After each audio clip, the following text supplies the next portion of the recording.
তো তারপরে দেখো মণিহারি, নগদে মণিহারি ক্রয়। নগদে মণিহারি কিনলে নগদ টাকা প্রতিষ্ঠান থেকে চলে যাবে। আবার মণিহারি একটা ব্যয়, আর ব্যয় হলে কোথায় লিখতে হয়?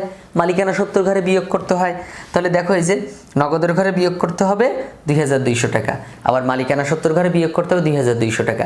আর এটা ব্র্যাকেট দিয়ে লিখলেই হয়, ব্র্যাকেট দিলেই লিখলেই হয়, মাইনাস চিহ্ন দেওয়া লাগে না, ব্র্যাকেট দিলেই বোঝা যায়। তারপর জানুয়ারির 20 তারিখে কি আছে? সুমনা ট্রেডার্সের নিকট হতে 30,000 টাকা পাওয়া গেল। মানে আমার একজন দেনাদার ছিল, এই দেনাদার, তার থেকে আমি 30,000 টাকা পেয়ে গেছি। তাহলে আমার নগদ টাকা বাড়বে, আমার এই যে নগদ টাকা বাড়বে। আবার খেয়াল করো, আমার এই নগদ টাকা তো বৃদ্ধি পাবে, তাই না? নগদ টাকা বৃদ্ধি পাবে। আবার কি হবে বলো তো? আবার এই যে 30,000 টাকা দেনাদার কমে যাবে। আমি কি তার কাছে টাকা চাবো? চাবো না। আগে তার কাছে পাইতে 50,000, সে তো 30,000 দিয়েই দিছে, তাহলে তার ঘরে 30,000 বিয়োগ হবে। আর এই যে নগদ টাকা, আমার প্রতিষ্ঠানের নগদ টাকা 30,000 বাড়বে। তাহলে দেখো সমানের একই পাশে বসছে না এই দুটো? একটা কমছে, একটা বাড়ছে, তাই না?